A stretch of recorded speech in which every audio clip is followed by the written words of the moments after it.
समारोह में मैं आप सभी का हार्दिक अभिनंदन करता हूँ। ये दिवस उमंग और उत्साह का दिवस है, उत्सव का दिवस है। उत्सव इसलिए कि हम सब एक आज़ाद देश में आज़ाद व्यक्ति की तरह सांस ले रहे हैं। चिंतन और मनन का भी ये दिवस है इसलिए कि इस आज़ादी के पीछे हमारे पूर्वजों का, हमारे देश के लोगों का बहुत बड़ा बलिदान रहा है। ये आज़ादी सिर्फ 100 वर्षों के अंग्रेज़ों की गुलामी की ही आज़ादी नहीं थी। अगर हम इतिहास को देखें तो करीब 1200 वर्षों तक कभी ना कभी यह देश किसी ना किसी के प्रति गुलाम रहा। सन 47 में एक लंबे त्याग और बलिदान के बाद इस देश को आज़ादी मिली। हम सभी लोग जो यहाँ उपस्थित हैं, शायद इसमें से कोई भी ऐसा नहीं होगा जो 47 के पहले उसका जन्म हुआ होगा। हम लोगों को इस बात का एहसास नहीं है कि पहले किस तरह की पीड़ा इस देश के वासियों ने अपने देशों में झेला है।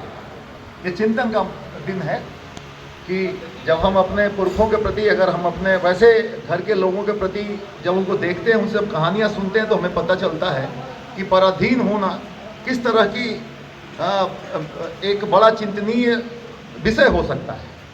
जो आज़ादी हमें मिली है ये अक्षुण है, और इसको अक्षुण रखने के लिए हम सबों की जिम्मेदारी होती है कि हम ये चिंतन मनन करें और रोज़ ऐसे कार्य में लगे रहें कि आज़ादी इसी तरह से बनी रहे। यह दिन आज शपथ और प्रतिज्ञा का भी दिन है कि आज़ादी ऐसे ही नहीं बनी रहेगी। हम पूरे दुनिया को देख रहे हैं, पूरे दुनिया में आज भी वो चिंताएं बनी हुई हैं। उपनिवेशवाद के लोग अभी भी हैं। हमारे देश के चारों तरफ जितने दोस्त हैं उतने दुश्मन भी हैं। हमें दोस्तों के साथ आगे बढ़ना है और दुश्मनों को भी एक ऐसा एहसास दिलाना है कि वो हमारे साथ दोस्ती में रहे। यह देश अमन चैन के स्तंभों पे बना हुआ देश है, लेकिन अमन चैन ऐसे नहीं आती। अमन चैन हमारी जो मजबूती के साथ आती है। मजबूती सिर्फ सैन्य मजबूती से नहीं आती है। अभी आप दुनिया में देख रहे हैं कि आर्थिक मजबूती भी एक बहुत बड़ा पिलर है। अगर कोई देश सिर्फ सैन्य मजबूती में है और आर्थिक रूप से मजबूत नहीं है, वह देश अपने को प्रगति के पथ पर नहीं ले जा पाएगा और उस देश की स्वाधीनता, अखंडता शायद अक्षुण्ण नहीं रह पाएगी। इसी संदर्भ में आप सबों का जो हमारे बीच खड़े हैं, हमारा रोल बड़ा इंपॉर्टेंट होता है। देश सिर्फ एक तरह के लोगों से नहीं बना होता है, और देश की आज़ादी के लिए सिर्फ जवानों का ही जरूरत नहीं है। वो जवान जो खड़े हैं मुस्तैद होकर हमारे सीमा पे, उनका एक रोल है, अहम रोल, क्योंकि वो जान से खेलकर देश की अक्षुण्णता का देखभाल करते हैं। लेकिन दूसरा जवान वो किसान है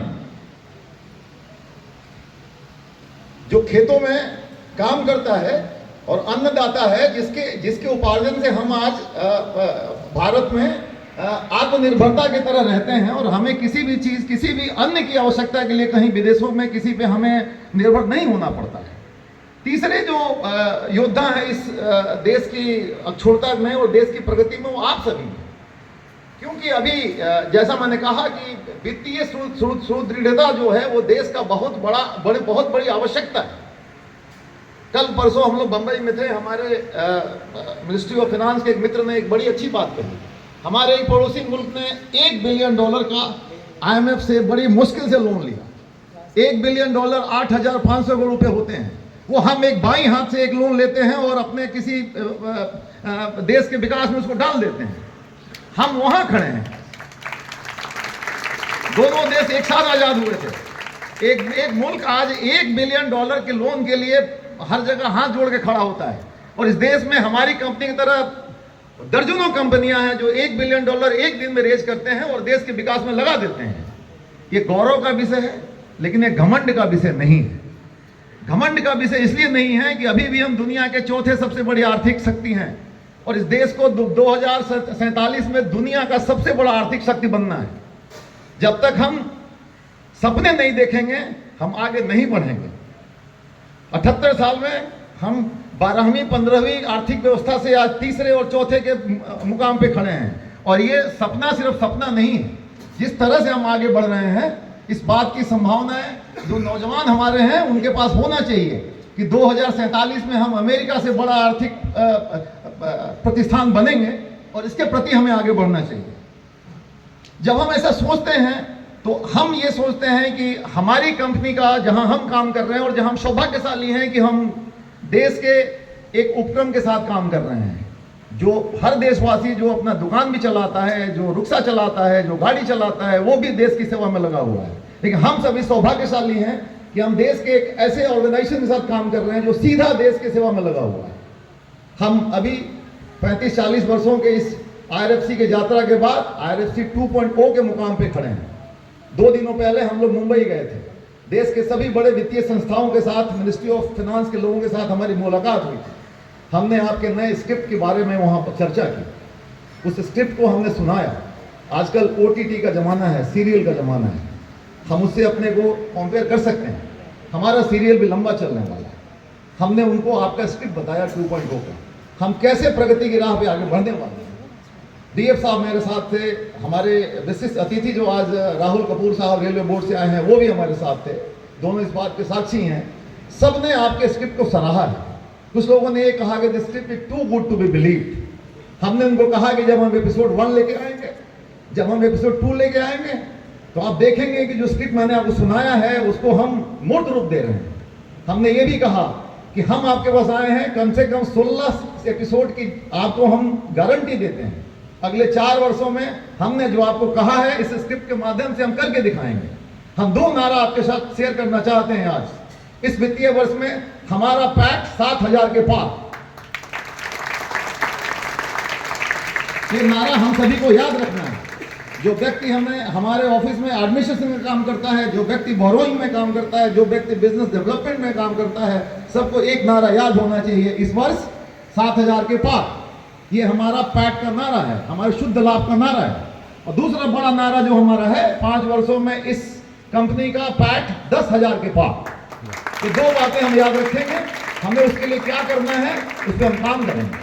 काम करने के लिए 3 बातें मैं कहता हूं बड़ा याद रखना है। कोर कॉम्पिटेंसी, दुनिया में, देशों में जो लोग वित्तीय संस्थानों में काम कर रहे हैं उनका कोर कॉम्पिटेंस हमारे पास भी होना चाहिए।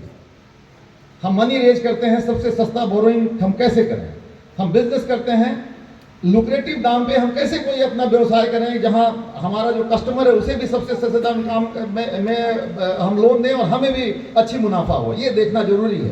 कमराडरी, कोई भी जीत जो है किसी एक व्यक्ति का इस कंपनी में नहीं होना है।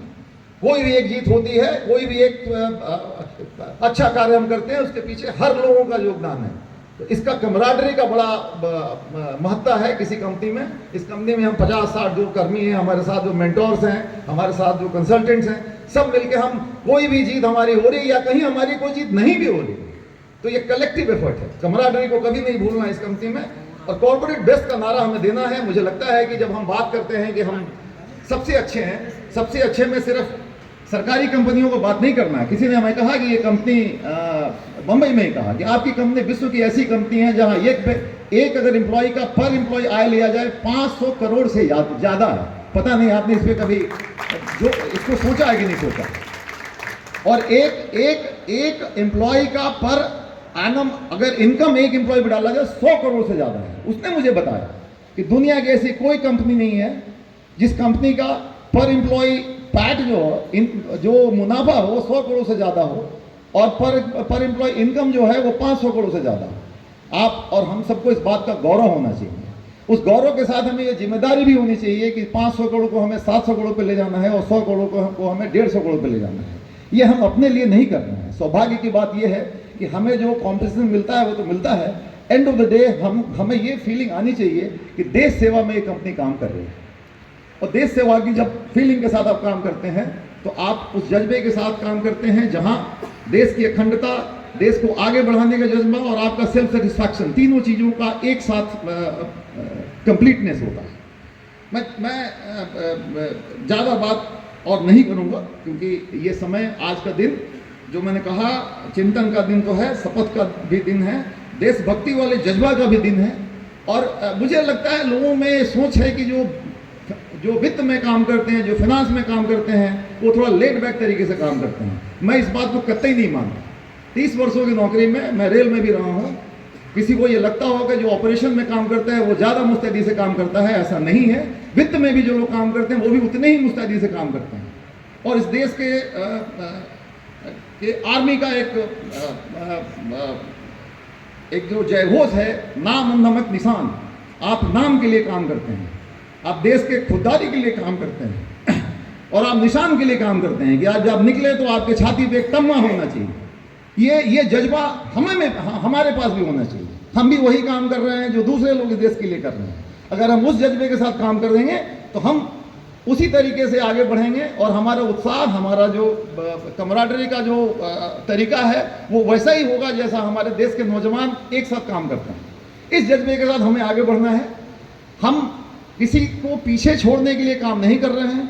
हर संस्था इस देश के प्रगति में काम कर रहा है। हमें सिर्फ यही देखना है कि हमारा भी योगदान होना चाहिए, वो किसी से कम नहीं होना चाहिए। ज़्यादा कितना होगा ये औरों को देखने का काम है, ये हमारा काम नहीं है। लेकिन हमारा काम ये जरूर है कि हम उस योगदान में पीछे न छूट जाए। इन चीज़ों के साथ मैं आपको इस उत्सव, इस उत्साह, इस उमंग पे छोड़ता हूँ।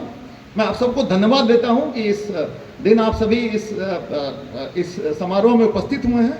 आधिकारिक धन्यवाद ज्ञापन हमारे HR के हेड करेंगे। मैं आप सभी को सर्वेश्वर दयाल सक्सेना की कुछ पंक्तियों के साथ छोड़ जाता हूँ जो मेरे दिल के बहुत करीब है। इस पंक्तियों का जज्बा यही होता है कि जब आप एक साथ काम करते हैं, जब आप उत्साह में काम करते हैं, तो कोई भी चुनौती आपके लिए छोटी चुनौती होती है। उनकी लाइनें हैं, तुम्हारे साथ रहकर अक्सर मुझे महसूस हुआ है।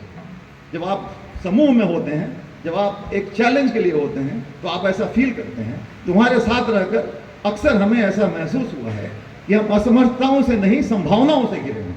इस कंपनी में जब मैं आया था तो बिजनेस बंद था 2 सालों से, लेकिन हमने उस पर संभावनाएं तलाशी और आज हम जो स्क्रिप्ट लेकर जा रहे हैं, लोगों को लग रहा है कि सारा बिजनेस हमारे पास आएगा। ये वो फीलिंग है। हमें ऐसा महसूस होता है कि हम असमर्थताओं से नहीं, संभावनाओं से घिरे हैं। हर दीवार से एक द्वार निकल सकता है। हम IIFL गए थे मीटिंग करने के लिए सुनील जी के साथ। हमने वो कहा था कि अभी एक कमरे में हम बंद हैं, हम अंधेरे में हैं, लेकिन हम खिड़की बनाएंगे, रोशनी आएगी और ऐसी रोशनी आएगी कि हम पूरा जगमगा जाएंगे। हर दीवार से एक द्वार निकल सकता है और हर एक द्वार से पूरा का पूरा पहाड़ निकल सकता है। जो लोग बिजनेस कर रहे हैं, हमें विश्वास है और आपको विश्वास होना चाहिए कि आपके पास बिजनेस दौड़ के आ रहा है, बड़े वॉल्यूम में आ रहा है। आपने कभी सोचा नहीं था कि 15,000 करोड़ का बिजनेस हमारे पास चल के आएगा। हमने बुलाया नहीं, वो बिजनेस हमारे पास आ रहा है। ये संभावनाओं से आप घिरे हुए हैं और आपको ये फील होना चाहिए, महसूस होना चाहिए कि हर द्वार से पूरा का पूरा पहाड़ निकल सकता है। शक्ति अगर सीमित है तो हर चीज़ अशक्त है। हमारी शक्ति जितनी है, हमें पता होना चाहिए कि हम इससे अपना अचीवमेंट कर लेंगे। भुजाएं अगर छोटी हैं तो सागर भी सीमित है। ये लाइनें आपको ये विश्वास दिलाती है कि अगर हमने ठान लिया है तो हम वो काम करेंगे। और इनका अंतिम जो लाइन है, बड़ा मैं उसको जीवन का अपना एक चलने का तरीका मानता हूँ। सामर्थ्य सिर्फ इच्छा का दूसरा नाम। आपने सोच लिया है, अगर आपने ठान लिया है अगर, तो आप उस चीज़ को जरूर पूरा करेंगे। मैं इन शब्दों के साथ आपको बहुत बधाई देता हूँ और फिर आपको उस लाइन पे छोड़ता हूँ। 4 महीने इस वित्तीय वर्ष के गुजरे हैं। रेलवेज में अगस्त रिव्यू होता है। भारतीय रेल की परिपाटी रही है, वहाँ हम जब वित्तीय वर्ष शुरू करते हैं अगस्त रिव्यू करते हैं। अगस्त रिव्यू का क्या मतलब? हम 4 महीनों में देखते हैं कि हम कहाँ गए हैं और फिर 8 महीनों के लिए हम सोचते हैं हमें कहाँ जाना है। मैं आपको फिर याद दिला के छोड़ रहा हूँ, अब की बार 7,000 पार। और जब हम 7,000 पार करेंगे, 5 साल में 10,000 पार का नारा हम पक्का सुनिश्चित करेंगे कि हम सही राह पर हैं। धन्यवाद। जय हिंद।